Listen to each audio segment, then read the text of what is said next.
I'm standing in the middle of the Judean desert. It's 45 degrees and it's very, very hot. It's also called the amble of the sun, and it's really unexplainable hot for somebody like me. And not far from here, down there, Lawrence of Arabia have passed here many times. So, but as I told you in my first review, this was the place of the Essenes and of Yeshua. And we must remember that at the time of Yeshua, Christianity wasn't invented yet. Nobody, I mean, the Essenes or the Brotherhood of Light and Yeshua and Johanan and Marian the Magdalene, they didn't know anything about Christianity. It was not part of their background. They were initiated in the mystery schools. As I told you, Yeshua was initiated at Qumran, and in the Qumran, at the Brotherhood of Light, in there's institutions all around the Middle East, Egypt, Syria, and especially here in Palestine and Israel. So I've taken you out here in the desert to speak to you about the veil. There's a veil between us and the other side. You could also say that there is a veil between our reality and the heavenly reality. And this was one of the main purposes of the Brotherhood of Light, that they were working with inventing tools, spiritual tools, in order to penetrate that veil. And this is something, you could call it technology of the soul. And this is a technology, I really don't like that expression, but this is a practice, a spiritual practice, that we really need today in order to solve the problems we are surrounded by. And as long as we are looking for answers all the wrong places, for example, down at the small self level, and if we don't know that there is something like spirit, we have to raise everything to the spirit level, we will never, ever find the answers to or solutions to our problems. So that's why the message of Yeshua is still very, very important today.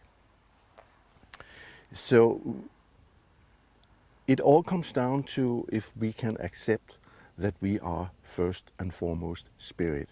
If we won't recognize that, we can forget everything, all about finding solutions to anything in our life. That is the main purpose for us to come here, is to remember and to reconnect to spirit. And that was something that was lost with when the Essenes or the Brotherhood of Light weren't around anymore.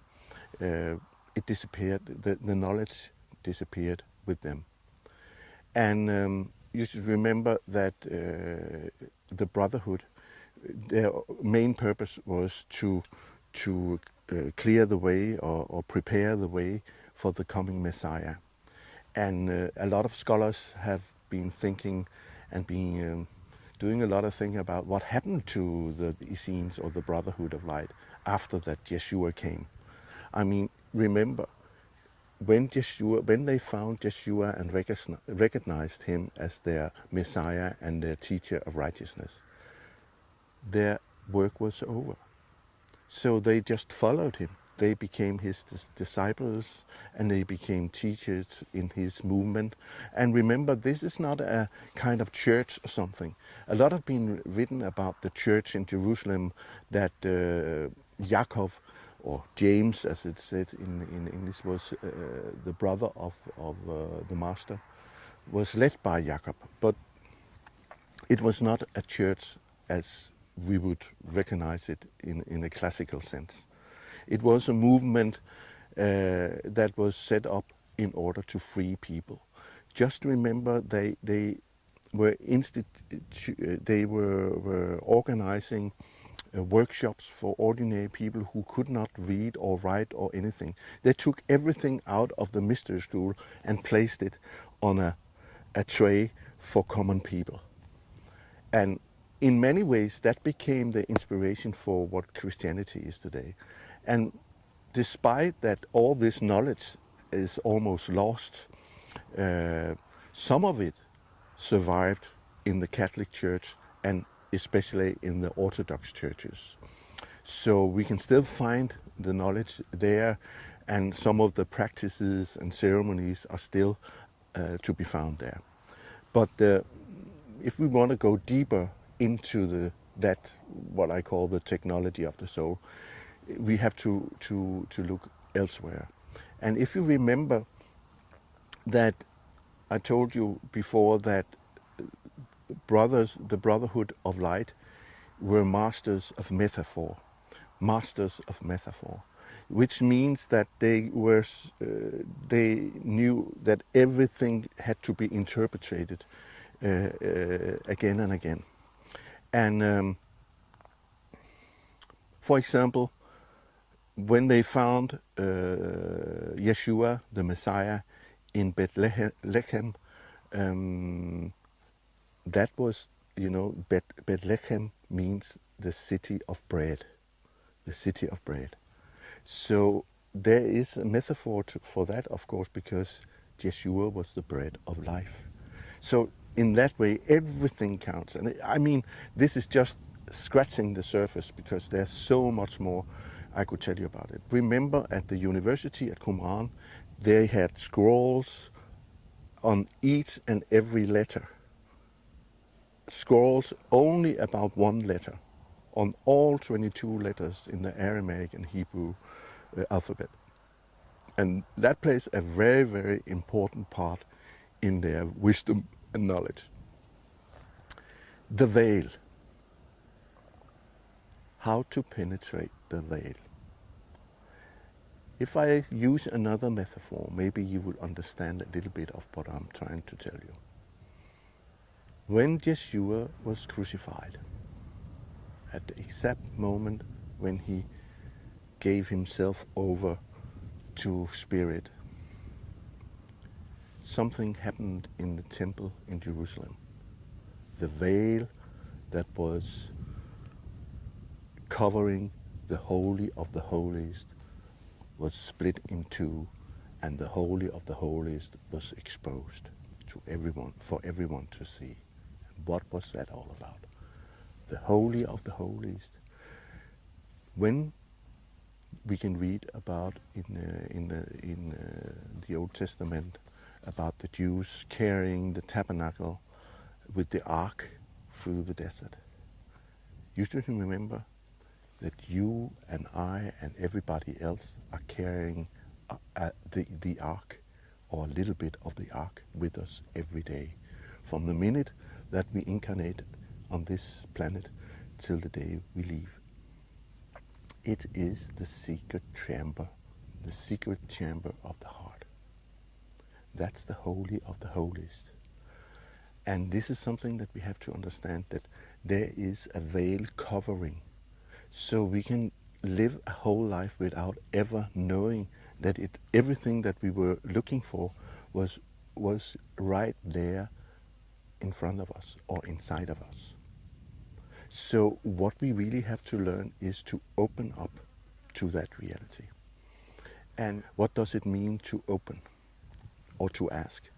It means that you and I, have to do something. We really have to understand. We cannot just read a book about something fantastic. We can read a good spiritual book, and afterwards we can say, oh wow, that was very inspirational.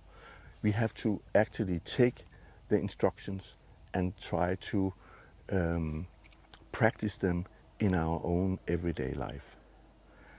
So to knock is to start praying, is to start meditating. And if you don't know how to pray or what it means to pray, find somebody who can learn you and tell you all about it. So it's all about trying to reach a certain state of awareness, an exalted state of consciousness from where you can penetrate the veil. That is every seer's big task in their life. It is to find a way to penetrate the veil, because only by penetrating veil will you be able to read in the book of life. And in the book of life you can read everything on every soul there is, including your own. So this is very important to understand. You must also be aware of your intentions, because that's another there's metaphor and there's intent. Why do you want to do this? Why are you doing this? What are your intentions? What lies behind the things you are doing? And you must ask yourself every day. My teacher in this incarnation, Kalle de Montségur, he started his day by raising up from his bed and giving himself over to the universe. Every night he sat down on the bed, going through everything, and just in order to see if there was something he could do otherwise, in a new way, otherwise, yeah. And the third thing is gratitude. If we cannot feel gratitude for what we have already achieved, what has been given to us right from the start, then there will be no opening of the veil. We can see a lot of lower astral projections from ourselves and from everybody else. There's so much fuss and noise going on in the spiritual circles today that it's unbelievable. People are writing books about, I'm sorry to say, bullshit. It's misunderstandings and it is noise. And I know this is a general kind of prejudice that I'm putting up, but nevertheless, I have been reading a lot of books from the so-called new spiritual movement. And I mean, if you want to write a book, you must write a book on your own experience. Don't take anything from anywhere that you have not experienced yourself. And it's the same thing all over. You can read in books that they have taken from another book and they have taken from another book, and it's just repeating the same story. Like, for example, if you want to read about UFOs, you find out very soon that it's exactly the same stories that everybody tells again and again and again. So this is about your own experience. Your own experience. That is what this is all about. And believe me, honesty towards oneself, to have the guts to see all your own shadows in the eye and invite them out to dance, that is the way to develop higher states of consciousness. Only by inviting your shadows out so they can be transformed. That is what Yeshua, he came here to tell us all about. The transfiguration was all about that. Follow my example, he said, and you will do even greater deeds than I, greater miracles. And he also said, remember, you are all children of God. You are all children of God.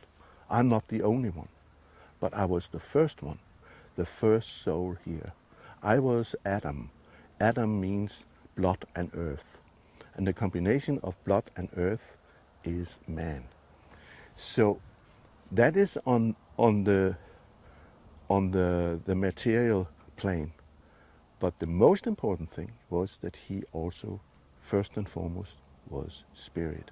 And so are